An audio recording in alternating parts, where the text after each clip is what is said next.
Oke pemirsa, kembali lagi di Hidup Sehat bersama Dr. Ekles. Nah, pemirsa Hidup Sehat Dr. Ekles, siapa nih di sini yang suka dipijat? Memang aktivitas pijat terasa sangat menyenangkan karena biasanya tubuh terasa rileks.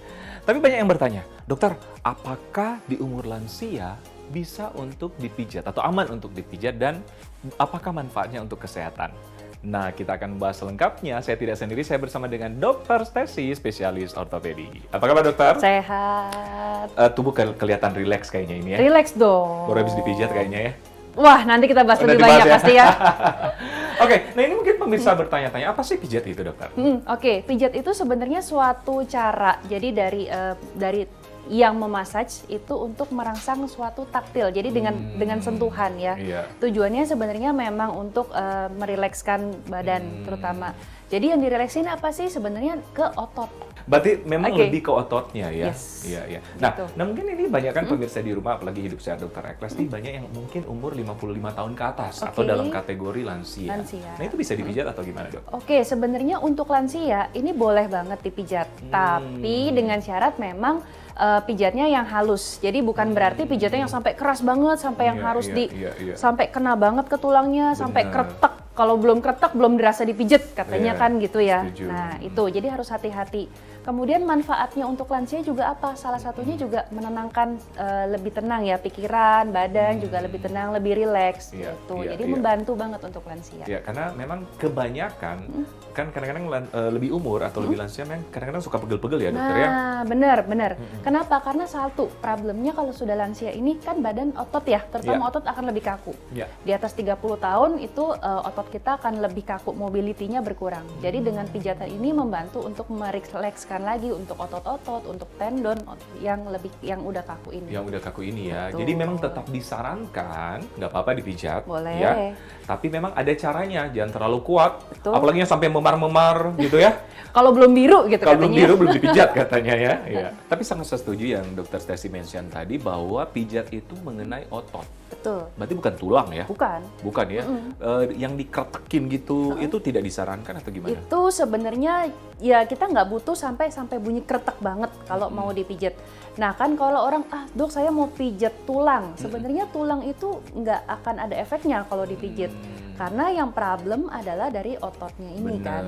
Nah jadi kalau tulangnya mau dipijat, bayangkan suatu benda yang keras. Mau dipijat, apanya yang dipijat sebenarnya itu kan. Setuju. Jangan sampai malahan mungkin baik-baik aja, terus dipijat malah jadi kenapa-napa, entah dia bengkok atau bergeser. Iya, karena gitu. tekanannya yang karena kuat. tekanannya yang kuat. Nah, apalagi semakin faktor aging atau penuaan kan tulang semakin ada kroposnya Rapuh, gitu kan, semakin ya. rapuh Betul. gitu. Itu sangat berisiko. Apalagi yang tulang belakang ya. Betul. Kalau kita kan masa tulang belakang tuh dipijat Injek. sedemikian rupa, apalagi diinjak-injak ya. Nah, itu disarankan atau gimana, dokter? Itu. Nah itu dia, kalau saya sih sebaiknya kembalikan lagi ke badan orang masing-masing, ke lansianya. Kalau memang nggak kuat untuk menahan tekanan dari pijatan itu, ya sebaiknya jangan. Jadi lebih baik ambil yang gentle massage saja. Jadi yang benar-benar yang halus aja, yang bisa ditahan. Kalau sampai sakit banget, mendingan kasih tahu ke orangnya untuk stop. Betul, karena kita mau sehat, bukan mau sakit. Dan ingat, yang dipijat itu adalah di otot, bukan di tulang. Setuju ya, dokter ya? Nah, ngomong-ngomong soal waktunya nih, kapan waktu terbaik untuk dipijat? Oh, sebenarnya kapan aja anytime boleh. Mau pagi, mau sore, itu bagus dua-duanya.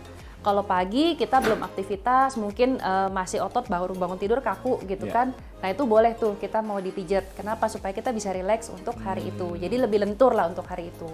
Atau kalau sore misalnya mau dipijat, itu juga boleh. Kenapa? Karena mungkin badan udah kaku nih seharian kerja gitu ya, terus mau dipijat untuk relaksasi lagi sebelum tidurnya lebih enak, itu boleh. Yang nggak boleh kapan? Jangan pada saat setelah trauma. Gitu. Seperti apa tuh, dokter? Oke, jadi misalnya nih abis jatuh ke seleo ya, mungkin cuman jatuh lagi di rumah nyiram rumput kah, atau karena ada undakan kemudian jatuh, ya kan? Nah, kita belum tahu ada apa-apa, belum tahu tulangnya aman atau enggak, belum tahu ada cedera apapun, tapi pengen langsung dipijat. Nah, itu yang tidak boleh. Itu yang tidak boleh ya, karena masih ada reaksi inflamasi, malah memperparah dia ya. Nah, memang aktivitas pijat ini yang terasa sangat menyenangkan, dokter. Kalau perlu tiap waktu nih.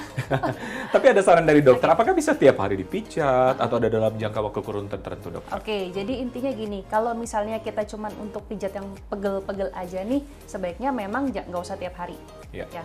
Tapi kalau mungkin bisa antara 1 minggu sekali, 2 minggu sekali, paling cepat pun mungkin 3 hari sekali. 3 hari sekali 3 ya. hari sekali paling cepat. Ya. Ya. Tapi kalau misalnya mungkin orang yang pada bed rest, mungkin nggak bisa bangun dari tempat tidur, nah itu boleh untuk dipijat tiap hari. Oh setuju, karena untuk merangsang Untuk ya, karena tidak ada merangsang, pergerakan betul. ya. Oke, jadi memang sesuai kebutuhan. Sesuai kebutuhan. Jadi jangan lupa didiskusikan lagi ke yang pijatnya ataupun memang ke dokter kapan boleh dipijat. Jadi pada intinya pijat bukan dilarang ya, tapi memang harus sesuai dengan kebutuhan. Ya. Nah, ngomong-ngomong dokter, siapa yang tidak boleh dipijat atau kontraindikasinya? Oke, jadi intinya kalau baru trauma atau baru jatuh, itu yang tadi, jangan langsung dipijat. Sebaiknya langsung entah ke UGD ataupun ke dokter, cek dulu tulangnya aman nggak.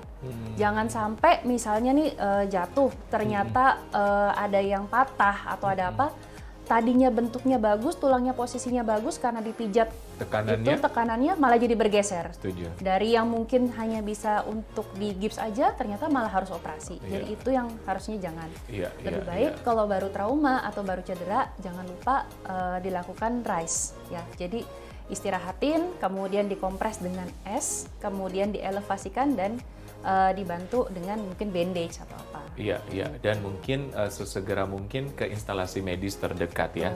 Karena sering banget kita mungkin sharing pengalaman ini ke pemirsa, banyak banget ya abis trauma langsung ke tukang Tukang pijat. pijat ke dokternya 3 minggu kemudian. 3 minggu kemudian tulangnya bukan jadi nyamuk tapi bengkok ke kiri dan ke kanan ya.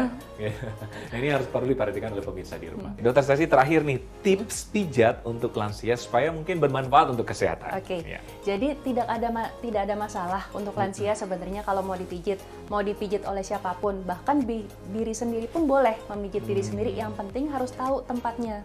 Satu, kedua harus tahu dulu juga intensitasnya. Jadi jangan terlalu keras maupun jangan terlalu pelan, karena kalau terlalu pelan kan juga kita nggak dapat manfaatnya. Iya, iya. Tapi jangan terlalu keras juga sampai membuat cedera bagian-bagian yang seharusnya tidak cedera.